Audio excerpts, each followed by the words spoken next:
Hey everyone, John here.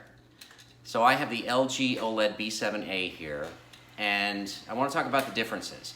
So first of all, we know it has the greatest picture that you can get, and I did notice that. That's why I switched back. And I had some sound sync issues and everything, which had been fixed with firmware. So just to let you know that all the sound sync issues seem to be corrected now, and I did go back to the LG. So I have the B7A here. I went with the B7A because it has the same OLED panel that the C7 and the W model and all the 2017 models have. So you're going to get the Dolby Vision, you're going to get the Dolby Atmos sound and everything. And there are a few differences. So with the B7 here, you are going to, I did get it at Best Buy, the B7, it's not a product placement, that's just where I bought it. You have a gray bezel. So there in the showroom, you did see the gray bezel, and it seemed very noticeable that you saw this gray bezel, and the C7 had a black bezel, so you would think the black bezel is better. But when you get it home, the B7, the bezel, the gray bezel just blended in. I didn't really notice it that much. In fact, being that I have white walls and kind of white trim and a white floating entertainment center here, it really blended really well. So you're gonna notice that. Of course, it has the 10 millimeter border around the picture bezel. So you do have 10 millimeter bezel. The display is only 4 millimeters deep, so it's very, very thin. Of course, that's as thin as all the other models. That's really impressive. But it does go out toward the bottom where the electronics are. That goes out 49 millimeters at the bottom for electronics and speakers. So the speakers are 2.2 channel on the B7 with a 40 watt amplification. I do have a premium sound system in here. I have the Bose SoundTouch 300, but just with TV sound, it's not bad if you just want to go with that. If you're the type of person who just wants to go minimal and not have a lot, the 2.2 channel will do very well. If you do want Atmos type sound with your internal speakers, then you want to go with the C7 because that'll have that in there automatically. So you can process Dolby Atmos. The only difference I found with the C7 and the B7 with inputs in the back, they are different. You would expect them to be exactly the same and in the same configuration. They're not. The B7 has HDMI 1 and 2 going sideways, directing out to the side for easy connection. The HDMI 3 and 4 go directly back. And what you're going to notice there is that it'll be hard to connect those particular channels, especially if you're using the inputs HDMI 2 for connection for your CEC control. So the HDMI 2 is usually used for ARC connection, which is what I used for my soundbar. And when you run the ARC through, you're going to use HDMI 2 only for that. So when you do that, you're going to notice that you're tied up your HDMI 2 because I'm using HDMI 1 for, let's say, the Apple TV and HDMI 3 for my cable box and DVR. So, and those kind of inputs will be tied up. So if you're using HDMI 3 and 4, like I said, you're going to have some problems with connection if you want it flush against the wall. I used a Sanus mount, which is the flush mount as close as you can get to the wall. That is, I believe, best, but and they're not expensive. They're about 50, 60 bucks depending on where you get them, but it's definitely worth it, and it'll use the same VESA mounts that you would normally use. So currently the Magic Remote that they have, I found is amazing. I have used this. It controls all my inputs. And it is a universal remote. I was using my Bose remote for a universal remote for DVR and everything that you would use, for your cable box and turning on and off all my systems, because Bose does have a universal remote. But this remote that LG has is much more advanced than I've seen with Samsung. When you use this LG remote, you can program all your devices. I'm not going to go through the menu system right now, but it will bring up, currently I have my Apple TV, my cable box, my Netflix, Hulu, Amazon, and YouTube. going all into the smart TV controls. And the reason why I run them through the smart TV functions and I use their smart WebOS system is because it's not going through a third party, and it seems to get HDR perfectly and the Dolby Vision very good. So with Apple TV, you're tied to Apple TV and its processing. With this, it's directly going in. I have no sound delays. I have the picture quality is perfect, and I've noticed that it's just a much better user experience. In the past, I've never been in support of the smart TV functions because I always thought they were just not as good as what you would get with a Roku box. That has changed with LG. You have a very good system here which does everything you would need it to do.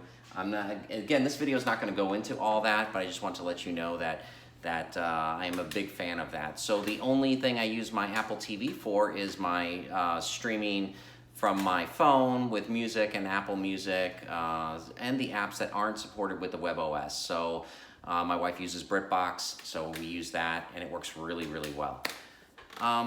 So that's pretty much with the Magic Remote. There's also one more feature that is extremely fun. So we've got a dedicated Netflix button and dedicated Amazon button. So if I go to Netflix, boom, I'm right into Netflix. If I go to Amazon, I'm right into Amazon. So it's really, really cool. I do like that.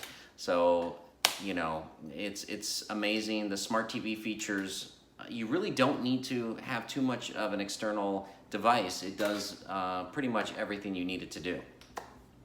So the B7 has a different stand than the C7. Of course, I wall mount it, so it really doesn't matter. So the B7 stand is a much more rectangular stand, more of a V-shaped in the front. I find it to be pretty stable, but I didn't use it, but in the store and everything I've seen, it's just a good stand. It's just different than the C7 had. The C7 has a different type of stand. Not really a big deal. I find it to be, you know, they're all pretty sturdy and work really well.